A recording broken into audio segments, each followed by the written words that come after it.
Yes ముఖ్యంగా అంతా కూడా ఇప్పుడు చాలా బాధాకరమైనటువంటి అంశము బ్లాక్ బాక్స్. అసలు బ్లాక్ బాక్స్లో ఏముంది?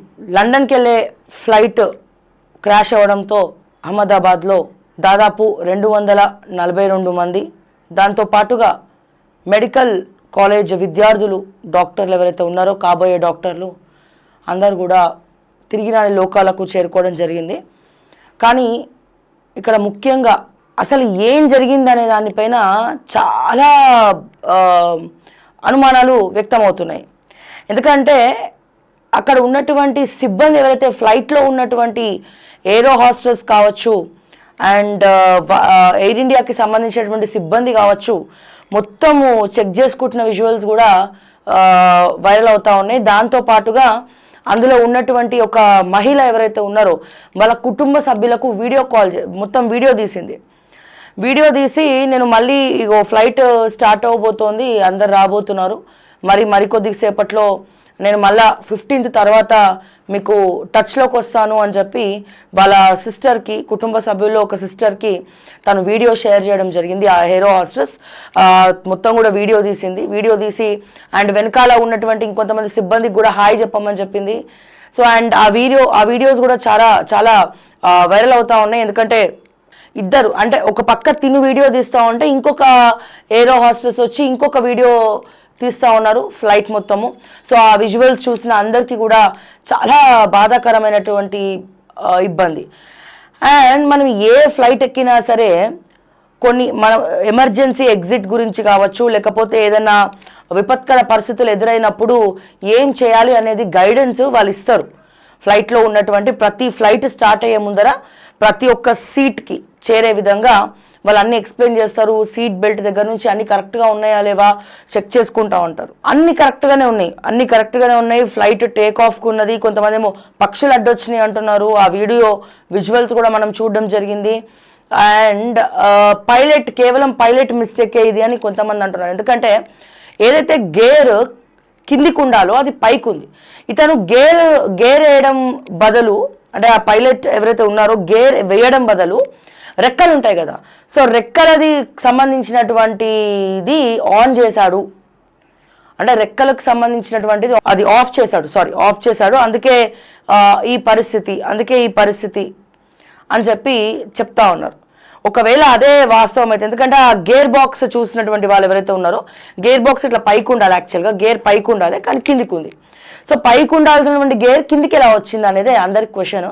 సో ఇది పైలట్ తప్పిదమా, అంటే అపశృతి జరిగిందా, అండ్ ఈ గేర్ బాక్స్ వల్ల జరిగిందా, లేకపోతే ఇంకొంతమంది ఏం చెప్తున్నారంటే రెక్కలు జనరల్గా పైకి ఎగురుతున్నటువంటి సమయంలో ఏవైతే రెక్కలు ఉన్నాయో రెక్కలు క్లోజ్ చేసే ప్రయత్నం మీద బటన్ ఉంటుందంట, దాన్ని కూడా ప్రెస్ చేసే ప్రయత్నం జరిగింది. గేర్ బాక్స్ అనుకొని దాన్ని టచ్ చేయడం జరిగిందని చెప్పి చెప్తా ఉన్నారు. కానీ ఒక ఫ్లైట్ టేక్ ఆఫ్ అయ్యే ముందర దాంట్లో పైలట్ ప్రాణాలు కూడా ఉంటాయి అండ్ సిబ్బంది ప్రాణాలు కూడా ఉంటాయి. సో అంత ఈజీ కాదు, అంత ఏమంటారంటే అంత పిచ్చిగా అంత నెగ్లిజెన్స్గా పైలట్స్ ఎప్పుడు కూడా ఉండరు. అంత ఉండాల్సినటువంటి అవసరం కూడా వాళ్ళకి లేదు. అక్కడ ఏం జరిగిందో తెలియదు కాబట్టి ఎవరికి కావాల్సినటువంటి వాళ్ళు చేస్తూ ఉన్నారు. ఎందుకంటే మిగతా వాళ్ళందరూ అతని ప్రాణాల కన్నా కూడా మిగతా వాళ్ళ ప్రాణాలన్నీ కూడా రిస్క్లో పడేసేటువంటి డేంజర్ పని పైలట్ ఉండడు. అంత అపాధారకమైనటువంటి స్థితిలోనైతే పైలట్ ఉండేటువంటి పరిస్థితి అయితే లేదు అక్కడ. సో అంతకుమించి ఇంక ఏదో జరిగింది. ఇప్పుడు ఆకాశంలో ఫ్లైట్స్ ఎగురుతూ ఉంటాయి, పక్షులు ఎగురుతూ ఉంటాయి. సో ఎన్ని ఫ్లైట్స్కి ఎన్ని పక్షులు అడ్డు రాకుండా ఉంటాయి. సో ఒక బర్డ్ అడ్డొచ్చింది, ఆ బర్డ్ వల్లనే ఒక పక్షి, అంటే నీకు ఫ్లైట్ వెయిట్ ఎంతనండి, దాంట్లో ఫ్లైట్ ఎగిరే ముందరే ఫ్యూయల్ కూడా 1,00,000 లీటర్ల పైననే ఉందని చెప్తున్నారు. సో అంత ఆ ట్యాంకే అంత ఉంటే ఫ్లైట్ ఎంత బరువు ఉంటుంది. ఒక చిన్న పక్షి అడ్డొస్తే పక్షికే దెబ్బలు తగులుతాయి తప్ప ఆ ఫ్లైట్ వల్ల జనరల్గా మనం ఉఫ్ అంటేనే ఎగిరిపోతాయి అవి బర్డ్స్ అనేవి. మరి అంత పెద్ద ఫ్లైట్ వెళ్తున్నప్పుడు అది అడ్డొచ్చింది అందుకే ఇట్లా అయ్యింది అనేది కూడా మనము చెప్పలేనటువంటి పరిస్థితి. అండ్ ఇంకో రకమైనటువంటి అనుమానం ఏంటంటే నిన్న కూడా మనం చూపించాము. సో ఏదైతే ఫ్లైట్ టేక్ ఆఫ్ అయిన తర్వాత మూవ్ అవుతున్న తర్వాత ఇలా ఎగురుతూ ఉన్నటువంటి డైరెక్షన్లో అన్ని ఫ్లైట్స్ కూడా మెడికల్ కాలేజ్ ఇట్లా పైనుంచే అదే వే కాబట్టి అట్నుంచే వెళ్తాయి.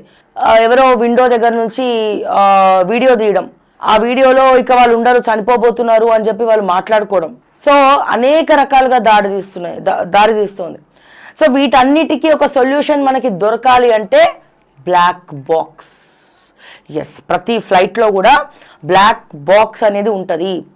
ఫ్లైట్ ఎన్ని తునాతునకలైనా బ్లాక్ బాక్స్ని మాత్రం ఎవరేం చేయలేరు. ప్రతిదీ కూడా అంటే ఏరో హాస్టల్స్ మాట్లాడుకున్న దగ్గర నుంచి, ఆ పైలట్ మాట్లాడుకున్న దగ్గర నుంచి, అక్కడ ఏం జరిగింది అనే దగ్గర నుంచి మొత్తం కూడా రికార్డ్ అయి ఉంటుంది బ్లాక్ బాక్స్లో. మొత్తం కూడా బ్లాక్ బాక్స్లో రికార్డ్ అయి ఉంటుంది. ఇప్పుడు ఆ బ్లాక్ బాక్స్ సెన్సేషన్ కాబోతోంది. ఆ బ్లాక్ బాక్స్ తెరిచే ప్రయత్నం చేస్తూ ఉన్నారు.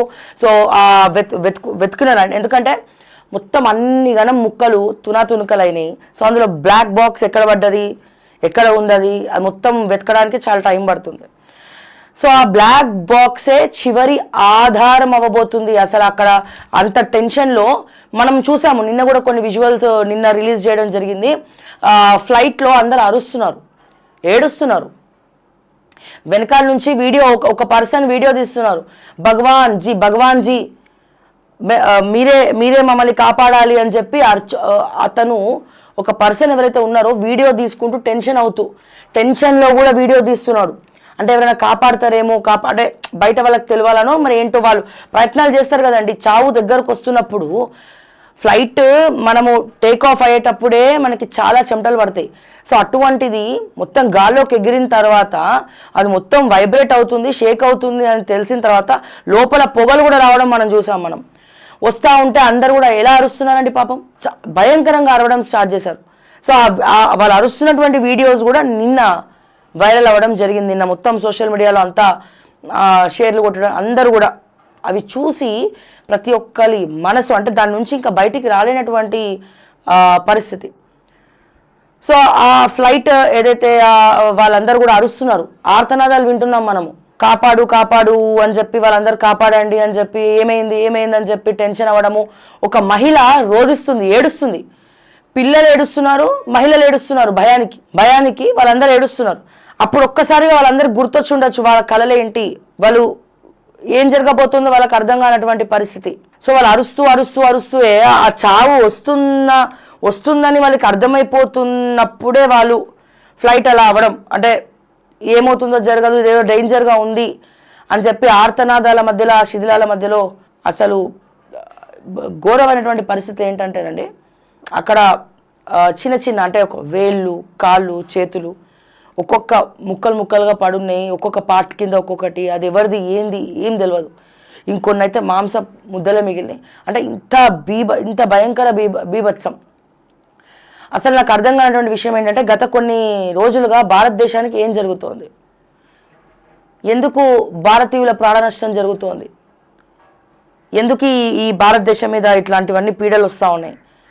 మీరందరూ కూడా అబ్జర్వ్ చేయాల్సింది ఏంటంటే, మీరు చూడండి, మొన్న చూస్తేనేమో పహల్గామ్ అటాక్, సామాన్యులు మొత్తం కూడా పొట్టలో పెట్టుకున్నారు. ఇంకా అంత పెద్ద దుర్మార్గమైనటువంటి స్థితిని మనం మరవక ముందే బెంగళూరులో, కర్ణాటకలో తొక్కిసలాట, కర్ణాటకలోని తొక్కిసలాట, అది ఇంకా మరవక ముందే ఇంకా అందులో ఉన్నటువంటి ఒక అబ్బాయి అయితే టీనేజరు వాళ్ళ నాన్నకు చెప్పకుండా వెళ్ళినాడు. వాళ్ళ నాన్న ఆ బాడీని పట్టుకొని దయచేసి మీకు కాళ్ళకు దండం పెడతానండి, మా పోస్ట్ మార్టం చేయొద్దు, మా అబ్బాయిని అట్లా మేము చూడలేము అని చెప్పి ఎంత వేడుకున్నాడో అవి మనమందరం కూడా చూసాం. అండ్ దీంతో పాటుగా ఇది ఇంకా మరవక ముందే ఈ మన ఫ్లైట్ క్రాఫ్ట్ అనేది మనం చూసాం.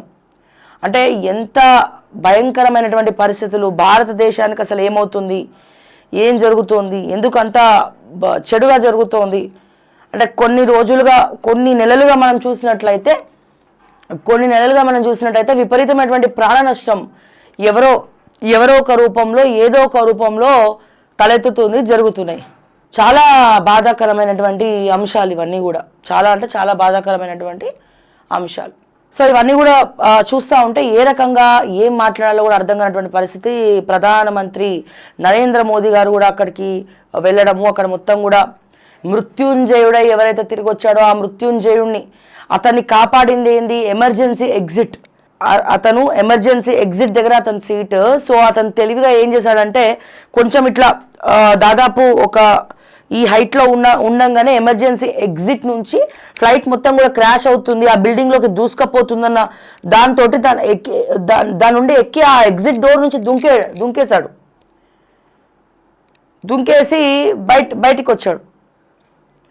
జనరల్గా ఎయిర్ బెలూన్స్ ఉంటాయి, ఇవన్నీ కూడా ఉంటాయి.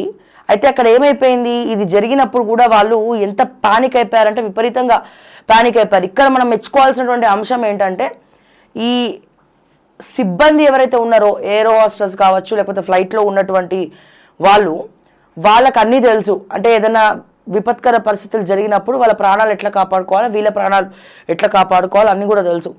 వాళ్ళు తలుచుకుంటే ఫ్లైట్ నుంచి దుంకేయచ్చు కూడా, కాదంటారా? అన్నీ తెలుసు వాళ్ళకి.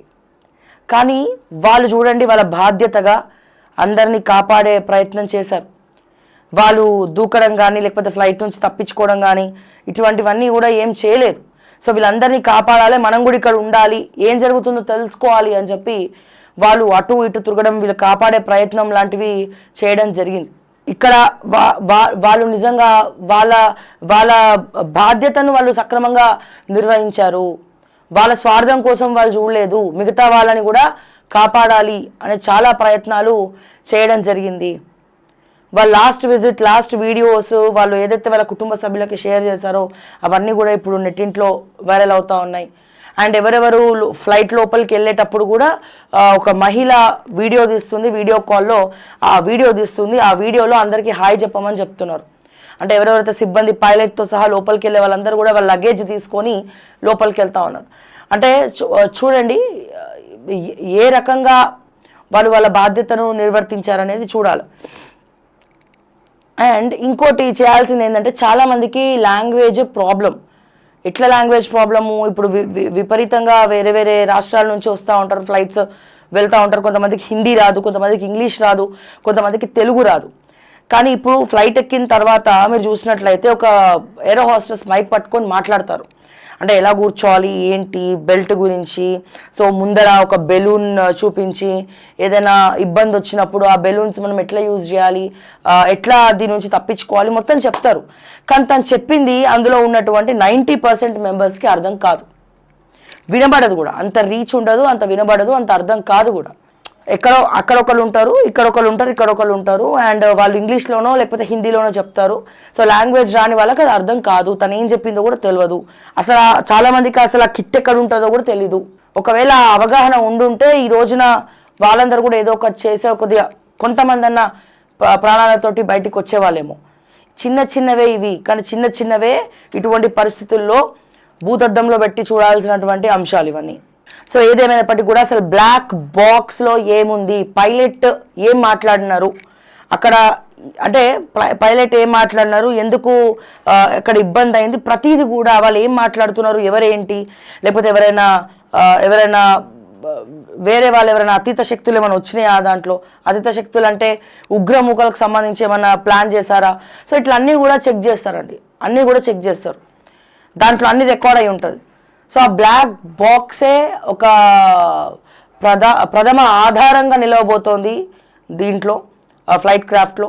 అండ్ అలాగే ఇంకా బాధాకరమైనటువంటి విషయం ఏంటంటే లండన్ నుంచి ఇద్దరు ఫ్రెండ్స్ ఇండియా మీద ప్రేమతోటి చాలా ఎప్పటి నుంచో ప్రయత్నిస్తూ ఇండియాకి వచ్చినారు. వాళ్ళు మొత్తం చూసినారు, అన్నీ చూసి మళ్ళీ ఫ్లైట్ ఎక్కి వెళ్ళిపోవడానికి మళ్ళీ లండన్ ఫ్లైట్ అది బుక్ చేసుకున్నారు. ఎయిర్పోర్ట్లో వాళ్ళు ఒక వీడియో తీశారు. వాళ్ళిద్దరు మాట్లాడినటువంటి వీడియో ఏంటంటే వాళ్ళు కాదు, వాళ్ళు లండన్ అక్కడ ఉండేవారు, లండన్లో ఉండేవాళ్ళు వాళ్ళు. సో వాళ్ళు ఇండియా మీద ప్రేమతో ఐ లవ్ ఇండియా, ఎప్పటికైనా ఇండియా చూడాలని చెప్పి వాళ్ళు ఇండియా చూడడం కోసం ఒక విజిటర్స్ లాగా వచ్చి ఇండియా మొత్తం చూశారు, టూరిస్ట్ స్పాట్స్ అని కూడా చూసి మళ్ళీ ఫ్లైట్ టికెట్స్ బుక్ చేసుకున్నారు. ఎయిర్పోర్ట్లో ఒక వీడియో తీశారు. ఎందుకంటే అది ఇన్స్టాగ్రామ్లో రీల్స్ పెట్టడం చాలామందికి అలవాటు. ఓకే, సో ఈ రీల్ పెట్టారు, ఐ లవ్ ఇండియా, ఎక్సలెంట్ ఉంది, చాలా అద్భుతమైనటువంటి ప్రదేశం, నాకు భారతీయులు అంటే చాలా గౌరవం. సో అందుకే మేము ఎప్పటి నుంచో చాలా ఎగ్జైటెడ్గా ఉన్నాము ఇండియాని, భారతదేశాన్ని చూడడానికి. సో అందుకే ఇక్కడికి రావడం జరిగింది అని చెప్పి వాళ్ళు ఒక వీడియో తీశారు. అది చాలా వైరల్ అవుతోంది. సో పాపం వాళ్ళకి తెలీదు. వాళ్ళు ఏమన్నారంటే మళ్ళీ భారతదేశానికి మేము వస్తాము, ఇది మా ఫస్ట్ విజిట్, ఇది మా ఫస్ట్ విజిట్, ఎప్పటి నుంచో కలగన్నాం భారతదేశానికి రావాలి చూడాలి అని చెప్పి. Love you all people, I love you India అని చివరిసారిగా చెప్పారు. మళ్ళీ మేము ఇండియాకు వస్తాము, ఇంకొంతమందిని కూడా తీసుకొస్తాము అని చెప్పి వాళ్ళ వీడియోలో చెప్పడం జరిగింది. సో వీడియోలో చెప్పడం జరిగింది. ఇక వాళ్ళకి పాపం వాళ్ళకు కూడా ఏం తెలుసు, అనంత లోకాలకు తిరిగి వెళ్ళిపోవడం జరిగింది. అండ్ అలాగే ఢిల్లీలో ఆ ఫ్లైట్ పరిస్థితి చూసి, అంటే టెక్నికల్ ఇష్యూస్ ఏవో కనబడుతున్నాయి, ఆ సీట్ ముందర ఉన్నటువంటి స్క్రీన్స్ ఆన్ అవ్వట్లేదు, సో అక్కడ ప్రాబ్లం అవుతుంది, స్క్రీన్లో ఏమో ఇష్యూస్ అవుతున్నాయి అని చెప్పి ఇంకొక వ్యక్తి ఇది కరెక్ట్గా లేదు ఎందుకో అని చెప్పి, అతనికి ఎందుకో ఏమనిపించిందో తెలియదు, సమ్ ఏదో టెక్నికల్ ఇష్యూస్ అయితే ఉన్నాయని చెప్పి ఢిల్లీలోనే అతను ఫ్లైట్ దిగిపోవడం జరిగింది. దిగిపోయి ఏఐకి కంప్లైంట్ ఇవ్వడం జరిగింది. ఇట్లా జరిగిందని ఆర్టిఫిషియల్ ఇంటెలిజెన్స్కి కంప్లైంట్ ఇవ్వడం జరిగింది. సో అంటే వీళ్ళందరూ కూడా అతనికి ముందే తెలిసింది, మృత్యుంజయులని అనుకోవచ్చు. సో ఇట్లా అంటే ఇవన్నీ కూడా బాధాకరము. సో అసలు ఏం జరిగిందనేది ఇంకా అనుమానాలే తప్ప వాస్తవాలు మనకి ఇంకా తెలియాలి, నిజాలు బయటికి రావాలి అంటే ఆ బ్లాక్ బాక్సే మెయిన్ ప్రూఫ్ అవుతుంది. సో ఒకసారి ఆ బ్లాక్ బాక్స్ గురించి ఈరోజు అన్ని పేపర్లలో ప్రధాన అంశాలు ఒకసారి మనం చూద్దాము. బ్లాక్ బాక్స్తో లోగుట్టు వీడేనా ఘటనా స్థలంలోనే ఎఫ్డిఆర్ డివిఆర్ ఫ్లైట్ వేగం, ఎత్తు, ఆటో పైలట్ వివరాలన్నీ కూడా వీటిలోనే. కాక్పిట్ వాయిస్ రికార్డర్ డివైస్ కోసం గాలింపు. అహ్మదాబాద్ ఫ్లైట్ క్రాష్ దర్యాప్తులో కీలక పురోగతి. 290కి చేరిన మృతుల సంఖ్య. ఇప్పటికే 270 మృతదేహాలకు పోస్ట్ మార్టం పూర్తి. డిఎన్ఏ పరీక్షలకు 220 మంది శాంపుళ్ల సేకరణ. ఊహకందని విషాదం ప్రధాని మోదీ. ఈ ఘటన ఊహించని పెను విషాదం. బాధిత కుటుంబాల బాధ భరించరానిది. కుటుంబ సభ్యులకు, బంధువులను కోల్పోయిన వారి బాధను నేను అర్థం చేసుకోగలను అని మోడీ అన్నారు. అహ్మదాబాద్ విమాన ప్రమాద ఘటనా స్థలాన్ని ప్రధాని మోదీ శుక్రవారం ఉదయం పరిశీలించి అక్కడి పరిస్థితి, ప్రమాద వివరాలను అడిగి తెలుసుకున్నారు. సివిల్ ఆసుపత్రిలో మృత్యుంజయుడు రమేష్ విశ్వాస్ కుమార్ను కలిసి మాట్లాడారు. గాయపడిన మెడికోలు గుజరాత్ మాజీ సీఎం విజయ్ రూపానీ కుటుంబాన్ని సైతం పరామర్శించారు. ప్రధాని వెంట కేంద్ర మంత్రి రామ్మోహన్ రాయుడు, గుజరాత్ సీఎం భూపేంద్ర పటేల్, ఆ రాష్ట్ర హోంమంత్రి హర్ష్ సంఘవి ఉన్నారు. ఆ తర్వాత అహ్మదాబాద్ ఎయిర్పోర్ట్లో ఉన్న ఉన్నతాధికారులతో సమీక్ష నిర్వహించారు. 10 రోజుల్లో బ్లాక్ బాక్స్ డేటా విశ్లేషణ. ఫ్లైట్ కూలడానికి కారణాలు ఇవే. నేను విమానం నుంచి దూకలేదు, మృత్యుంజయుడు రమేష్. విమానం నుంచి దూకలేదంట. అంటే చాలా మిరాకిల్గా ఉంది ఇది. కానీ ఏదేమైనప్పటికీ కూడా అట్లీస్ట్ ఒక్క ప్రాణమన్నా బయటకు వచ్చింది. 10 రోజుల్లో బ్లాక్ బాక్స్ డేటా విశ్లేషణ. సో ఆ బ్లాక్ బాక్స్ ఎక్కడుందా అని చెప్పి అందరూ కూడా వెతుకుతా ఉన్నారు. అండ్ అలాగే టాటా గ్రూప్ ఆఫ్ కంపెనీస్ ముందరకు వచ్చింది. రతన్ టాటా గారు మన మధ్యలో లేకపోయినా సరే ఆయన బాధ్యతలు ఇక్కడనే కొనసాగుతూ ఉన్నాయి. సో మృతుల కుటుంబాలకు ఒక్కొక్క కుటుంబానికి ₹1 కోటి టాటా గ్రూప్ ఆఫ్ ఇండస్ట్రీస్ ప్రకటించింది. అండ్ దీంతో పాటుగా ఏదైతే మెడికల్ కాలేజ్ ఏదైతే మొత్తం కూడా డ్యామేజ్ అయిందో అదంతా కూడా రెనోవేట్ చేసి ఇస్తామని చెప్పి టాటా గ్రూప్ ముందరికి రావడం జరిగింది. ఇది చాలా మంచి విషయం. జనరల్గానైతే గవర్నమెంట్ అనౌన్స్ చేయాలి, కానీ ఒక ప్రైవేట్ సంస్థ అనౌన్స్ చేయడం జరిగింది. సో టాటా మన మధ్యలో లేకపోయినా